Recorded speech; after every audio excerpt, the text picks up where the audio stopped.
Item ಯಾವುದೇ ಇರಲಿ try ಮಾಡಿ ಆಚಿ ಚಿಕನ್ ಮಸಾಲಾ. ಬಿಡದಿಯ ಹೋರಾಟ ನಾನೊಂದು ವಿಡಿಯೋ ನೋಡಿದೆ.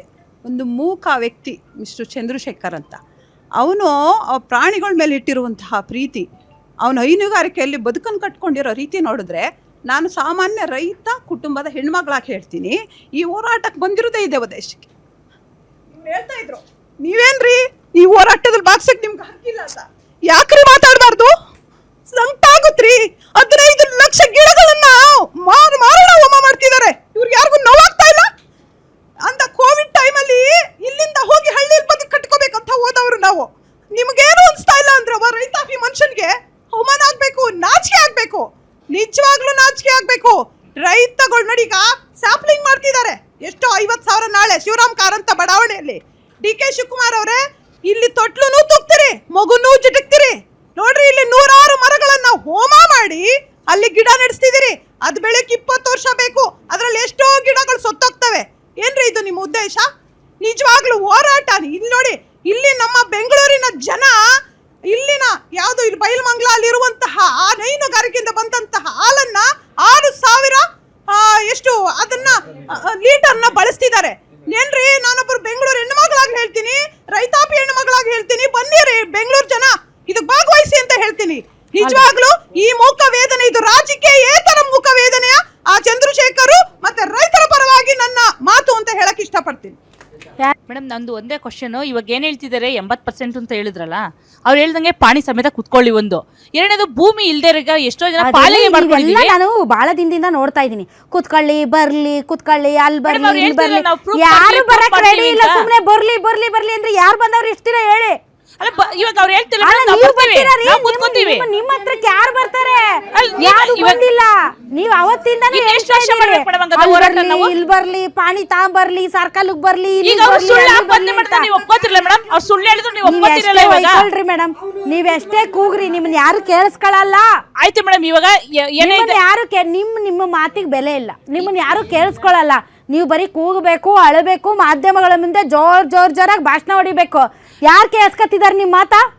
ಕೇಳಿಸ್ಕೊತಿಲ್ಲ ಮೇಡಮ್. ಆದ್ರೆ ನಾವು ಕೂಗ್ಲೇಬೇಕು ಮೇಡಮ್. ಇಲ್ಲಾಂದ್ರೆ ನಮ್ ಕೂಗ್ಲಿಲ್ಲ ಅಂದ್ರೆ ಇವಾಗ ಇಲ್ಲಿ ತನಕ ನಾವು ಉಳಿಯೋದೇ ಇಲ್ಲ. ಇಲ್ಲಾಂದ್ರೆ ಒಂದೇ ಸರಿ ನಮ್ಗೆ ಎಲ್ರಿಗೂ ಒಂದ್ ತೊಟ್ಟು ವಿಷ ಹಾಕ್ಬಿಡ್ಲಿ ಸರ್ಕಾರದಿಂದ, ಅಥವಾ ಎಲ್ಲಾ ಕಡೆನೂ ಬಿಟ್ಬಿಟ್ಟು ಹೊಂಟೋಗ್ಬಿಡ್ತೀವಿ. ಯಾರು ಬೇಡ, ಏನೋ ಮಡಿಕೊಂಡು ನಿಮ್ ಹೆಂಡತಿ ಮಕ್ಕಳನ್ನೆಲ್ಲ ಉದ್ಧಾರ ಮಾಡ್ಕೊಡ್ರಪ್ಪ ಅಂತ ಬಿಟ್ಬಿಡ್ತೀವಿ.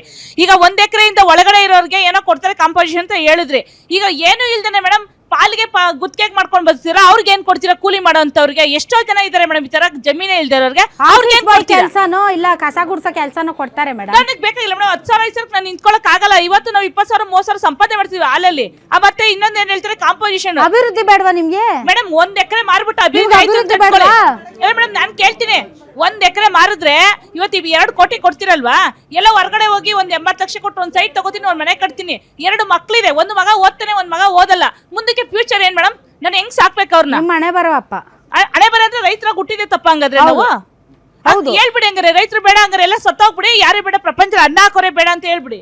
ಇಲ್ಲಿ ಏನಾಗಿದೆ ಅಂದ್ರೆ, ನಮ್ಮ 2 ಪಂಚಾಯತಿ 26 ಹಳ್ಳಿಗಳಲ್ಲಿ 2,700ಕ್ಕೆ ಗೋಮಾಳಿದೆ. ಆ ಗೋಮಾಳ ಲಪ್ಟಾಯಿಸೋದಕ್ಕೆ ಒಂದು ಭೂಗಳ್ಳರ ಒಂದು ಪಡೆ ರೆಡಿ ಆಗ್ಬಿಟ್ಟಿದೆ. ಈಗ ಆಲ್ರೆಡಿ ಯಾರು ಕೊಡ್ತಾರೆ? ಅದ್ರ ತನಿಖೆ ಯಾರು ಮಾಡ್ತಾರೆ? ಅದ್ರ ಬಗ್ಗೆ ಯಾರಾದ್ರೂ ನೀವು ದನಿ ಎತ್ತಿದ್ರಾ?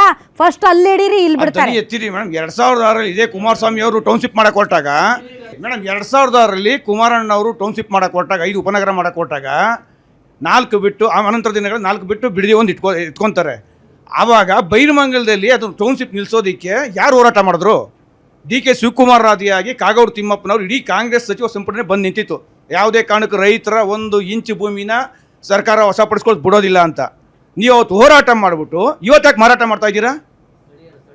ಅಲ್ಲಲ್ಲ, ಇವತ್ತು ಯಾರು ಸ್ಥಳೀಯರೇ ಅವತ್ತೇನು ಶ್ರೀ ರಂಗನಾಥ ರೈತರ ಸಂಘ ಅಂತ ಭೂಹಿತ ರಕ್ಷಣಾ ಸಂಘ ಅಂತ ಕಟ್ಕೊಂಡ್ಬಿಟ್ಟು ಸಮಿತಿ ಅಂತ ಕಟ್ಕೊಂಡು ನೀವು ಹಳ್ಳಿಗೂ ಚಂದ ಎತ್ತಿ ಪ್ರತಿ ಮನೆ 100-200 ಎತ್ತಿ ಎಲ್ಲಾ ರೈತರು ಕೊಟ್ಟಿದ್ದ ದುಡ್ಡ ಹೋರಾಟ ಮಾಡಿದ್ದೀರಾ. ರೇಟ್ ಕಡಿಮೆ ಇತ್ತು. ಹೌದು, ಇವತ್ತು ನಿಮಗೆ ಒಂದು ಆಯಕಟ್ಟಿನ ಜಾಗ ಸಿಕ್ಕಿದೆ, ನಿಮಗೆ GBDಯಲ್ಲಿ ಒಂದು ಸ್ಥಾನ ಕೊಟ್ಟಿದ್ದಾರೆ, ಅದಕ್ಕೋಸ್ಕರ ನೀವು ಹೋರಾಟ ಮಾಡ್ತಾ ಇದ್ದೀರಾ. ರೈತ ಇದ್ರೆ ರಾಜ ಇದ್ರೆ ದೇಶ. ರೈತರು ಯಾವತ್ತು ಕೊಡ್ತಾರೆ ಹೊರತು ಬೇಡಲ್ಲ. ರಾಜ ಇಲ್ಲ ಮೇಡಮ್, ಪ್ರಜಾಪ್ರಭುತ್ವ ವ್ಯವಸ್ಥೆಯಲ್ಲಿ ಹೋದ್ ಸರಿನೂ ಅದನ್ನೇ ಹೇಳಿದ್ದೆ.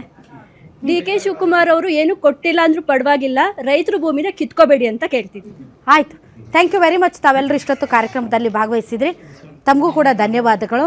ಒಂದಂತೂ ಸತ್ಯ, ಭೂಮಿಯನ್ನು ಕೊಡೋದಕ್ಕೆ ರೆಡಿ ಇರುವ ರೈತರು ಒಂದು ಕಡೆ, ಭೂಮಿಯನ್ನು ಕೊಡೋದಕ್ಕೆ ರೆಡಿ ಇಲ್ಲದೆ ಇರುವಂಥ ರೈತರು ಒಂದು ಕಡೆ. ಇಬ್ಬರ ಶೇಕಡಾವಾರು ಪರ್ಸೆಂಟೇಜ್ ಎಷ್ಟಿದೆ ಅಂತ ನಮಗೂ ಗೊತ್ತಿಲ್ಲ, ಸ್ವತಃ ರೈತರಿಗೂ ಗೊತ್ತಿಲ್ಲ.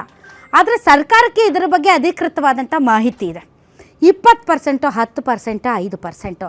ನಾನು ಯಾರು ಭೂಮಿ ಕೊಡಲ್ಲ ಅನ್ನೋರ ಅಟ್ಲೀಸ್ಟ್ ಗೋಳು ಕೇಳಿ ಹೋಗಿ ರೈತರು ಹೋರಾಟ ನಡೆಸ್ತಾ ಇದ್ದಾರಲ್ಲ, ಅಲ್ಲಿ ಹೋಗಿ ಅವ್ರದ್ದು ಏನು ಸಮಸ್ಯೆ ಅನ್ನೋದನ್ನು ಆಲಿಸಿ, ಆ ವಯಾ ಮೀಡಿಯಾ ಏನಾದರೂ ಮಾಡೋದಕ್ಕೆ ಸಾಧ್ಯ ಇದೆಯಾ ಅನ್ನುವಂತಹ ಬೇರೆ ಬೇರೆ ಪರಿಹಾರ ಕ್ರಮಗಳನ್ನಾದರೂ ಅವ್ರ ಮುಂದೆ ಇಡಿ. ಅವ್ರು ಒಪ್ಕೊಳ್ಬೋದು, ಒಪ್ಕೊಳ್ದೇ ಇರ್ಬೋದು, ಅಥವಾ ಒಂದಿಷ್ಟು ನೆಗೋಸಿಯೇಷನ್ ಮಾಡ್ಬೋದು. ಏನೂ ಮಾಡದೆ ಕುಮಾರಸ್ವಾಮಿ ಅವ್ರನ್ನ ಕರಿತೀನಿ, ಅವ್ರನ್ನ ಕರಿತೀನಿ, ಇವ್ರನ್ನ ಕರಿತೀನಿ ಅಂದರೆ ಇದರಿಂದ ಯಾವುದೇ ರೀತಿಯಾದಂಥ ಪ್ರಯೋಜನ ಇಲ್ಲ. ಯಾವುದೇ ಸಮಸ್ಯೆಯನ್ನು ಹಾಗೆ ಬಿಟ್ಟರೆ ಅದು ದೊಡ್ಡ ಜನಾಭಿಪ್ರಾಯವಾಗಿ ಮಾರ್ಪಾಡಾಗುವಂಥ ಸಾಧ್ಯತೆ ಇದೆ.